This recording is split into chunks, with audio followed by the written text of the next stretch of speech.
hier by dag 4 van Each One Reach One. Ons het gister gesels oor die Here wat ons stuur om disippels te maak. En soos die Here is, stuur hy ons nie net nie, hy gee ook vir ons die vermoë om te doen dit wat hy vra. In Handelinge 1 vers 8 in die Amplified verruim dit so mooi wanneer hy sê, but you will receive power and ability when the Holy Spirit comes upon you, and you will be my witnesses both in Jerusalem and in Judea and in Samaria and even to the ends of the earth. Dit is vir ons so bemoedigend, veral in hierdie Amplified wat sê, you will receive power and ability.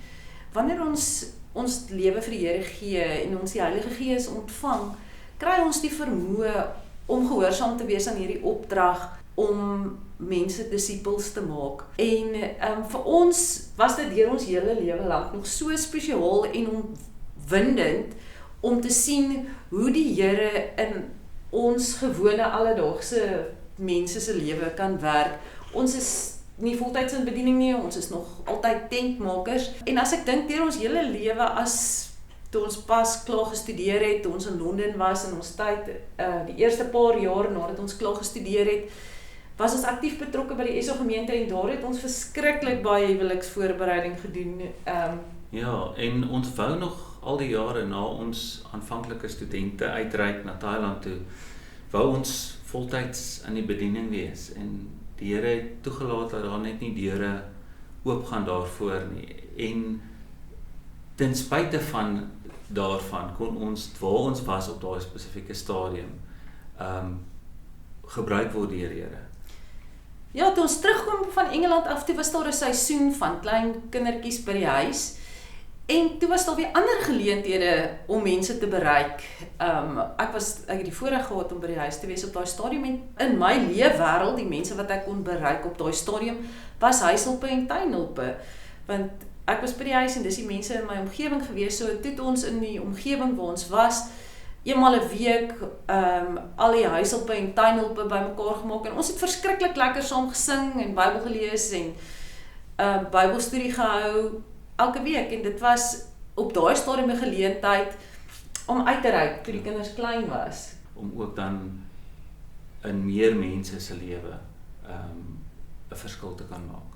Ja, later is ons kinders skool toe en dit het nou weer nuwe geleenthede gegee om uit te reik. By die skool is daar altyd nog kinders wat bereik moet word, nie net ons eie kinders nie, hulle disipel ons by die huis, maar ook by die skool, ons het altyd gespot, ons was vir amper 16 jaar ononderbroke deel van dieselfde laerskool waar ons kinders skool gegaan het en vir omtrent 10-12 jaar van daai tyd het ons poppekas bediening gehad op Vrydagoggende en dit was wonderlik om te sien hoe die Here werk in die kinders se lewe, hulle onskuld en hoe gereed hulle is om die Here te ontmoet en van hom te leer en soveel gebedsstappe, prayer walks om die skool en te kon sien ook hoe die Here ons kinders bemagtig, die Heilige Gees ook en hulle ook dan nou disipelmakers maak. Ek dink wat ons vandag vir julle wil sê, kyk net om jou. Kyk net wie's deel van jou lewe, want daar is oral om jou 'n geleentheid waar jy kan uitreik na mense toe. Daar's oral om jou mense wat jy kan bereik.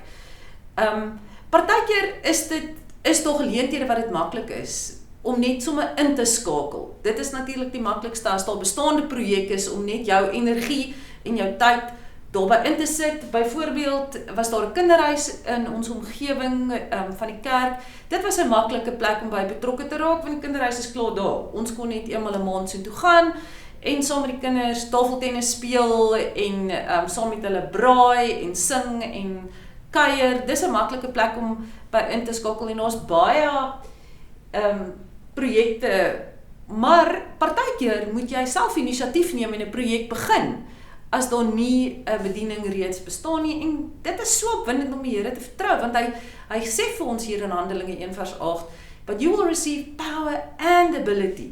Hy sal dit vir ons moontlik maak om 'n nuwe projek te begin as daar nie alreeds iets is nie, want soos wat ons nou al deurlopend gehoor het, die goue draad hier, die Each One Reach One, is dis nie in die Here se hart dat mense verlore sal raak nie. Die Vader wil 'n verhouding met elkeen hê. Miskien is jy die een wat in jou familie, onthou ons praat hier van Judea en in Samaria, oral kring dit uit, maar partykeer is dit naby ook. Miskien is daar in jou familie, moet jy die vredemaker wees.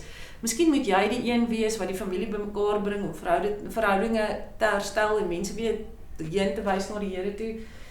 Dit hang af van wat se seisoen van mense lewe is. Ja, en waar die Here jou wil gebruik. So die vraag op die einde kom neer, is jy tans 'n getuie? Gaan nou na die beskrywing van die video om vandag se vraag deur te werk.